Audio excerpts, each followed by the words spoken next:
दोस्तों, आज के इस वीडियो में हम महात्मा बुद्ध के जीवन से जुड़ी हुई ऐसी दो कहानी को जानेंगे जिसमें बहुत ही गहरी सीख है।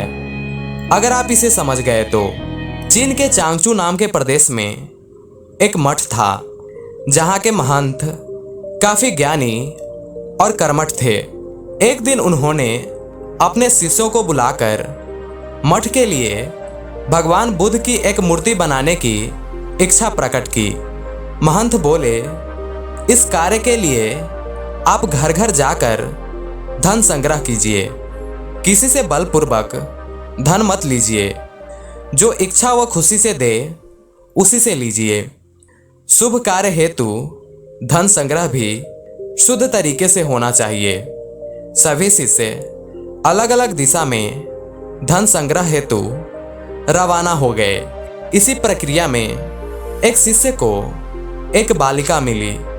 उसके पास एक सिक्का था। जब उसे भगवान बुद्ध की प्रतिमा निर्माण के विषय में चल रहे धन संग्रह के बारे में पता चला तो उसने श्रद्धावश वह एकमात्र सिक्का दान करना चाहा, किंतु शिष्य ने सिक्के को अति तुच्छ समझकर लेने से इनकार कर दिया। एक दिन बाद सभी शिष्य धनराशि लेकर मठ में एकत्रित हुए। महंत ने मूर्ति का निर्माण प्रारंभ करवाया, किंतु अथक प्रयास के बाद भी मूर्ति संपूर्ण नहीं हो पा रही थी। कोई ना कोई कमी रह जाती। इस पर महंत को संदेह हुआ। उन्होंने शिष्यों से धन संग्रह के बारे में पूछा।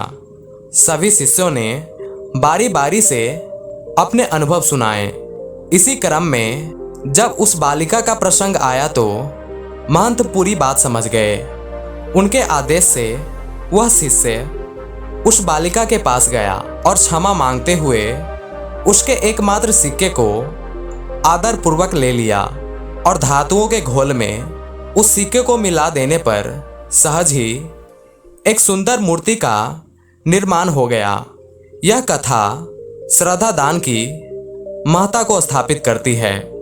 दान भले ही अल्प मात्रा में की जाए, किंतु यदि वह दान संपूर्ण श्रद्धा भाव से किया गया तो जरूर सार्थक रूप में प्रतिफलित होता है और असीम पुण्यों का सृजन भी करता है।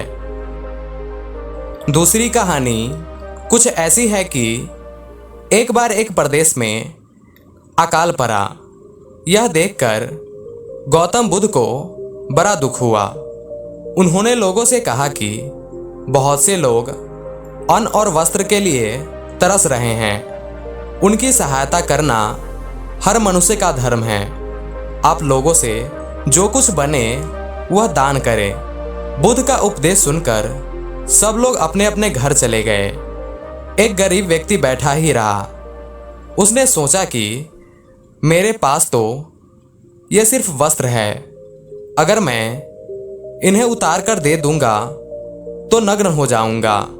उसने फिर सोचा कि मनुष्य बिना वस्त्र के ही पैदा होता है और बिना वस्त्र के ही चला जाता है। न जाने कितने साधु संत भी बिना वस्त्र के ही रहते हैं, फिर मैं बिना वस्त्र के क्यों नहीं रह सकता। उसने अपने वस्त्र उतार कर बुद्ध को दे दिए। भगवान बुद्ध ने उसे आशीर्वाद दिया। वह प्रसन्न होकर घर की ओर चल पड़ा। वह खुशी से चिल्लाकर कह रहा था, मैं अपने आधे मन को जीत लिया है। तभी सामने से राजा की सवारी आ रही थी। उस गरीब की बात सुनकर राजा ने उसे अपने पास बुलाया और पूछा कि तुमने आधे मन को कैसे जीता है। उस गरीब ने कहा कि भगवान बुद्ध दुखियों के लिए दान मांग रहे थे। यह सुनकर मैंने अपने वस्त्र उतार कर दे दिए। पहले तो मेरे मन ने इनकार किया, फिर मैंने उसे समझाया कि मनुष्य बिना वस्त्र के ही पैदा होता है और मृत्यु होने पर उसके साथ में कुछ नहीं जाता। राजा उसकी बात सुनकर बड़ा ही प्रसन्न हुआ। उसने मोतियों का हार और कीमती वस्त्र उसे दान में दे दिया। उसने वह सब ले जाकर भगवान बुद्ध के चरणों में रख दिए। बुद्ध ने उसे अपने हृदय से लगाते हुए कहा, जो अपनी जरूरतों को पूरा कर लेने के बाद दूसरों के लिए अपना सब कुछ दान दे देता है, उसकी बराबरी कोई नहीं कर सकता।